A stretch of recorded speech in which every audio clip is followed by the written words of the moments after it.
Bonjour, mon nom est Désiré Laflamme. Je viens de recevoir un message de Luc. Luc me demande « Bonjour, Monsieur Laflamme. Si je me fie aux propos de votre frère Aimé, vos voyages sont toujours des catastrophes où vous vous retrouvez inévitablement au poste de police. Est-ce toujours le cas? » Mon cher Luc, c'est faux. C'est faux! Bon, ok, d'accord, pour les catastrophes, il y a un fond de vrai. Mais je me retrouve pas toujours au poste de police. D'ailleurs, je vais t'en donner un exemple. Il y a quelques années, j'ai fait un voyage au Mexique. C'était dans le temps où les Mexicains, ils s'habillaient encore propre pour écouter la TV. Sur les gares, là, il y avait des pancartes où c'était marqué « Prière de ne pas nourrir les chevaux ». Et, ce qui nous amène inévitablement à notre histoire, ils ne trouvaient pas ça important, les ceintures de sécurité, lorsqu'on se promène sur l'océan avec des touristes. Alors, on achète une excursion pour aller visiter une île au large de la ville de Puerto Vallarta. Alors, la première partie du voyage va bien. On a un catamaran moteur immense, très stable, aucun problème. À un moment donné, on arrête et là, ils nous disent qu'il faut embarquer dans une chaloupe pour 15 personnes pour aller jusqu'à l'île. Parce que le catamaran ne peut pas y aller. Donc, on fait un petit 20 minutes de bateau, mais il y avait des vagues pas mal parce qu'il y avait une tempête à ce moment-là en Californie. Alors, on arrive à l'île, ceux qui conduisaient le bateau ont toute la misère du monde à nous débarquer, mais finissent par nous débarquer sur l'île. Ah, on va faire notre excursion, on va voir la grotte, on chatouille les chauves-souris, tout va bien. 1 heure ou 2 plus tard, on revient. Et évidemment, on descend sur la plage pour qu'ils viennent nous rechercher. Mais là, la mer avait grossi, les vagues s'étaient rendues 1 mètre, 2 mètres. Puis là, oh mon Dieu, c'était pas facile. Finalement, ils réussissent à amener l'embarcation sur la plage. On embarque rapidement les 15 personnes et là, on part vers le large. On avait à peu près 1 kilomètre de fait lorsque l'effet désiré a frappé. En effet, il y a une vague qui casse dans le bateau.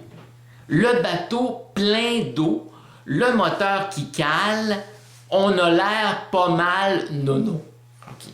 Alors, évidemment, là, le bateau n'est pas versé, pas une miette, sauf qu'il y avait un autre bateau qui avait fait l'excursion aussi pour aller porter des touristes sur cette île-là. Alors, il s'approche de nous, comprends-tu? Aussitôt qu'il s'approche, il y en a plusieurs dans le bateau. Pour les accueillir, ils se lèvent. Ça ne fait pas 3 secondes d'écart que fouinch, le bateau, OK, le bateau renverse. Là, tout le monde, on essaye d'attraper le bord. C'est là que j'ai su que je plaisais aux Américaines. Oui, en effet, aussitôt, il y a une Américaine qui m'a sauté autour du cou. Vraiment, là, un amour fou, mais j'étais avec ma chérie quand même, là. Alors, j'ai pris la main, puis j'ai montré qu'il fallait prendre le bord du bateau et non pas mon cou. Alors, il y a 7 personnes qui réussissent à embarquer dans le bateau, OK? Et finalement, l'Américaine, encore elle, se dit qu'elle devait être du voyage. Alors, elle se garoche sur le bateau pour essayer d'entrer, alors que le bateau était vraiment rempli à full capacité, incroyable. Tout le monde criait « Non, non, fais pas ça », mais elle a embarqué pareil. Mais en embarquant, le bateau, lui aussi, se remplit d'eau. Alors, mais il réussit quand même. Alors, l'Américaine embarque, ils réussissent à partir. Là, on ne sait pas qu'est-ce qui va arriver avec le petit bateau. Nous, on est accrochés, tu sais, comprends-tu, là, sur la barque qui se promène comme ça avec les vagues. Là, on se dit, là, il y avait des récifs un petit peu partout, là. Puis on se dit, une tête entre un récif et un bateau, ça ne dure pas longtemps, c'est pas sa garantie, ça. Alors, là, tout le monde ensemble, on décide d'aller nager vers un récif qui avait 2 mètres par 2 mètres par 2 mètres. Alors, c'est un récif qui était déjà occupé par des oursins puis une colonie de crabes. Mais on l'a pas pris personnel, puis eux autres non plus, alors ça a bien été. Alors, on s'est tous dirigés là. C'est là qu'on a fait la connaissance du Mexicain. Ça, le Mexicain, là, il devait peser au moins 100 kilos, 1,5 mètres de haut. Tu sais, une réincarnation de Obélix. Tu sais, le genre de gars qu'on pense sa femme lui dit à l'oreille, lui chuchote « Sois tendre avec moi! » Tu sais, ce genre-là, là. Alors, lui, en plus, il savait pas nager. Alors, pas facile. Alors, il patauge, j'ai réussi à rejoindre le récif. Comme il n'y avait pas de chaussures, puis le récif est en pierre volcanique, il se magane tous les pieds. Finalement, après un certain temps, les 7, on est sur le petit récif de 2 mètres par 2 mètres. Et là, périodiquement, il y a une grosse vague qui casse sur ce récif-là. Et il y a 2 remous blancs qui se forment chaque côté à chaque fois. OK? Alors là, on est là, puis on attend. Puis on attend. Puis là, on finit par se poser la question, c'est-tu la marée haute ou la marée basse? Non, mais tu sais, je me suis jamais occupé de marée, moi, dans la vie. OK? Ça m'intéressait pas pantoute. Puis tout d'un coup, ça devient la super importance. Parce que si c'est à marée basse, là, le récif, là, dans le couple d'heure, il n'y en aura plus. OK? Est-ce que le bateau, il va revenir? On le sait pas. Il était plein d'eau. C'était tout croche. Alors, on attend. Finalement, au bout d'1 heure, 2 heures, 3 heures, tu sais, on n'avait pas de montre. On ne sait pas combien de temps ça a pris.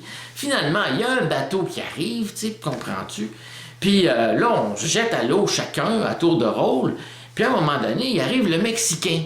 Et oui, le Mexicain qui ne sait pas nager. Alors, il se tire à l'eau, il fait hop, hop, hop, hop, hop, hop, hop, hop. Puis finalement, il s'accroche au bateau. Mais là, ils sont pas capables de le monter dans le bateau. Il est trop pesant. Puis avec les vagues en plus, là, ils ont peur que le bateau se remplisse d'eau encore.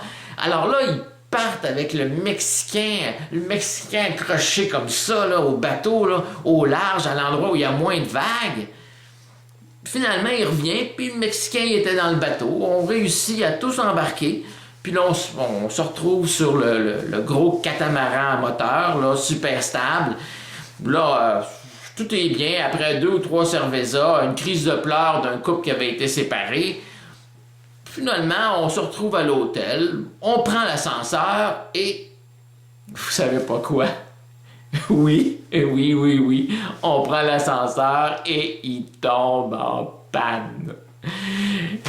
Eh oui, c'est l'effet désiré encore une fois. Alors, mon cher Luc, tu peux voir que il arrive la police est pas toujours présente lors de mes catastrophes. OK? Sauf qu'une fois, je me rappelle, quand il y a une maison qui a sauté, qui a explosé lorsque j'étais dedans, OK? Là, la police est venue. Mais c'était pas pour moi personnellement, là. OK? OK. Alors, mon cher Luc, peut-être que je vais vous raconter celle-là une prochaine fois. Alors, mon cher Luc, je te remercie pour ta question. Et pour d'autres histoires pleines de rebondissements, comme disent les kangourous, je vous invite à aller voir le site interditauxfemmes.bloguer.com.